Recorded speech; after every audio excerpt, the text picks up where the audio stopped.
Welcome to the Self-Growth Nerds podcast. I'm your host, Marie, a courage coach, creative soul, and adventure seeker.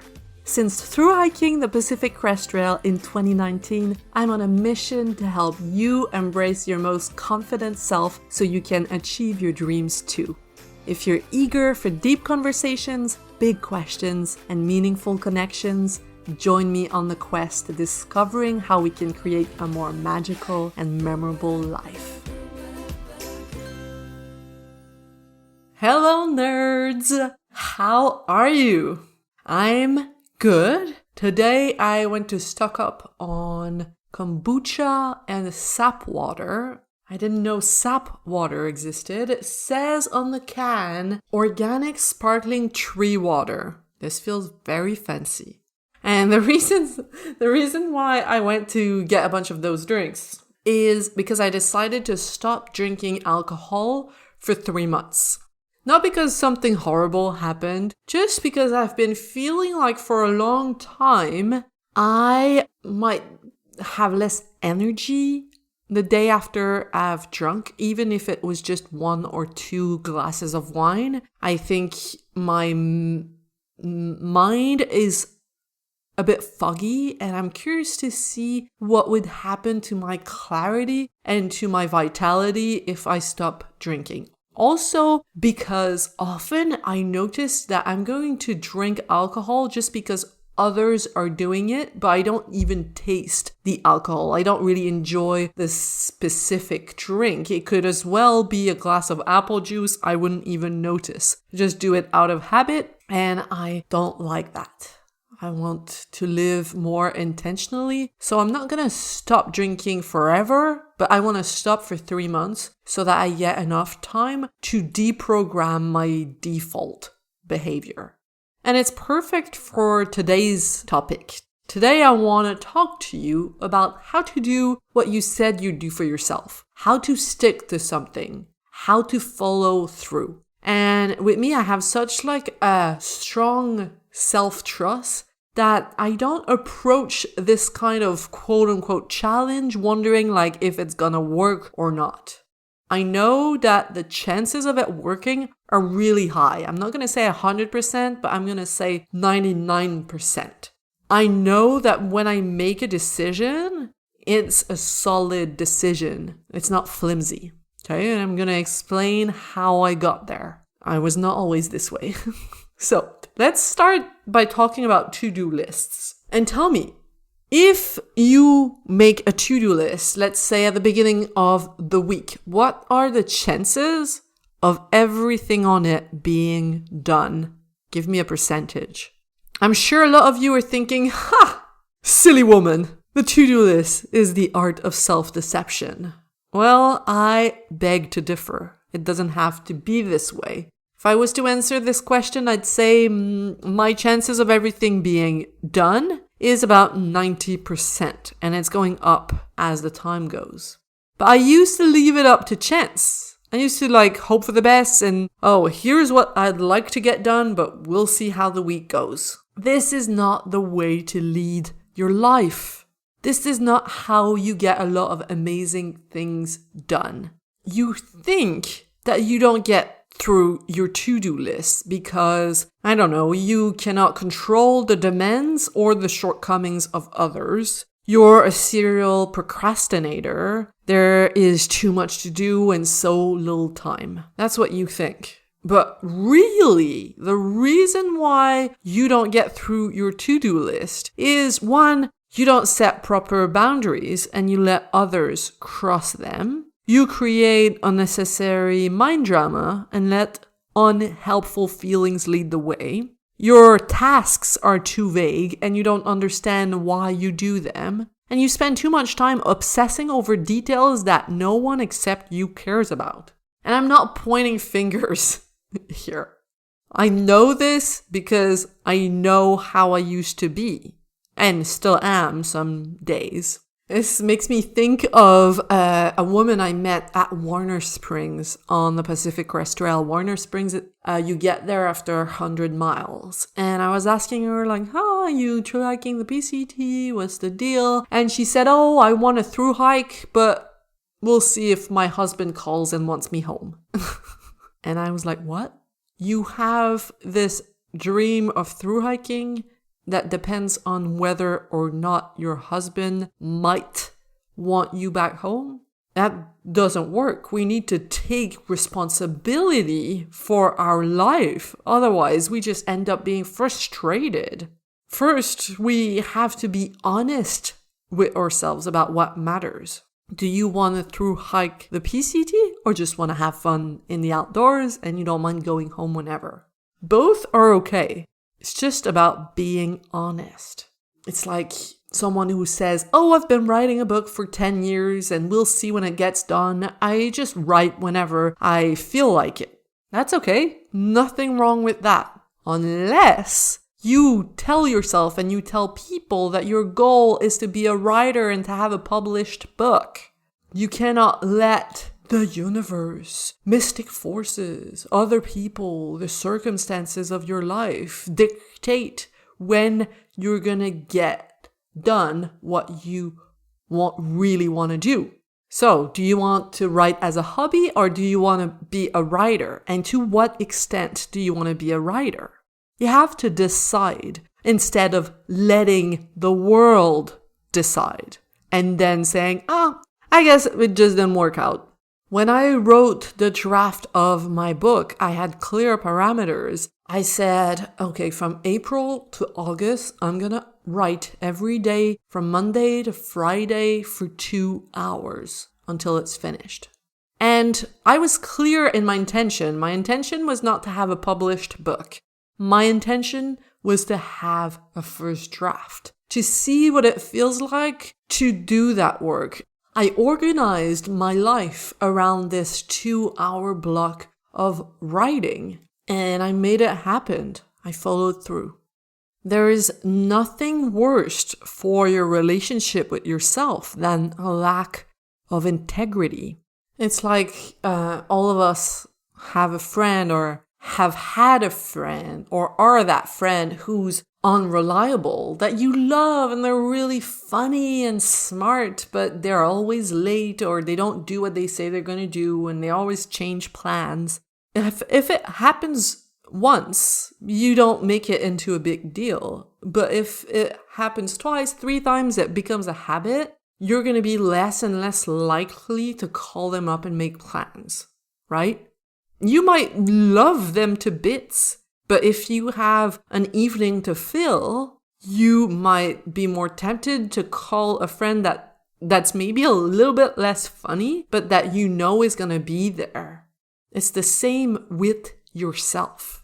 And you also have to be willing to take full responsibility. A friend of mine the other day asked me, oh, you can really make a living as a coach? And I thought it was funny because it's not a question I ask myself. I don't leave it up to chance. So clear intentions and full responsibility. When I had a coffee truck in London, the intention was clear. The intention was to save money for my partner and I to move back to Canada and open up a coffee business here. That's not how it worked out in the end, but the intention was clear. And I didn't leave it up to chance. Made sure it worked.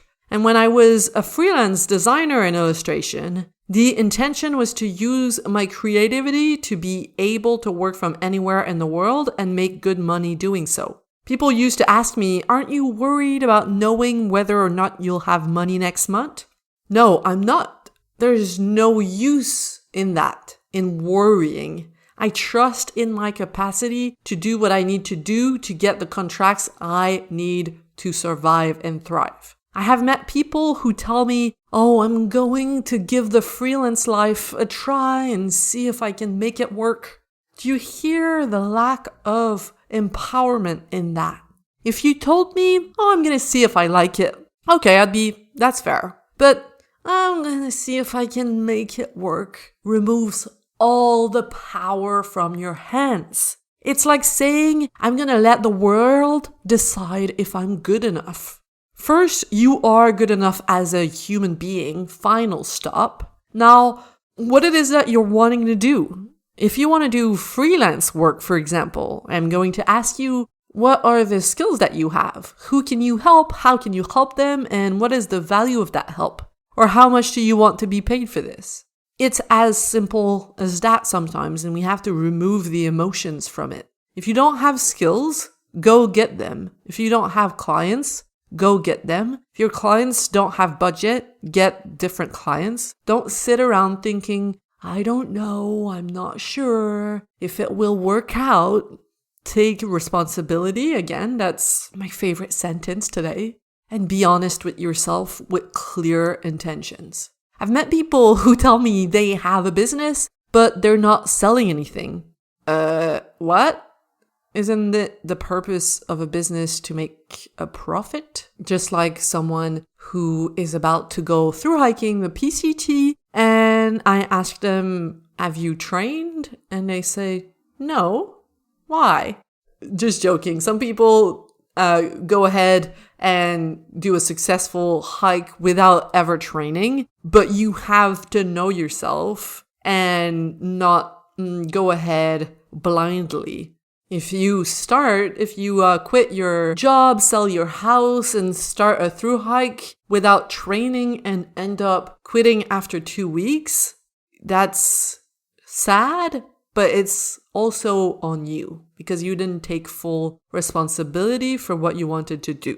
And if I go back to my friend who asked me if I could really make a living as a life coach, I'm like, yeah, I don't leave it up to chance. I am building a successful business that I love to help people be connected to their truth and go for what they want. I intend to help as many people as I can and make a good living doing so because I want to be able to travel the world and have a team I can pay well and the peace of mind to enjoy life in a capitalistic society without having to worry about money half the time. Be clear in your intentions, not wishy-washy. Sometimes I ask my clients about the kind of life they would love to lead, and they tell me about all the wonderful projects they have in mind, the things they'd love to achieve, and not just for themselves, like going to the restaurant, but also for others, like supporting their families and making a difference. Shopping for local vegetables, supporting a decent political party, wearing sustainable clothing. But then when we get to the subject of money, they go, oh, well, I don't really care about money. Do you know how much the life you want to lead costs? You have to know that and be honest in your thinking about every aspect, as much as you can with the information that you have. And I hear also some of my clients tell me, but I don't know what I want. And I'm here to ask, and that's some tough love. What have you done to figure it out?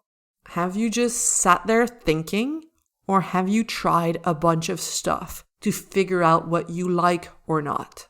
And I say this with so much love. Taking responsibility is not about beating yourself up. Beating yourself up serves no one. I'm not telling you to get off your ass and get shit done. I'm telling you, honey, clarity comes from engagement, not from thinking. So get up, make mistakes, laugh or cry about it, move on.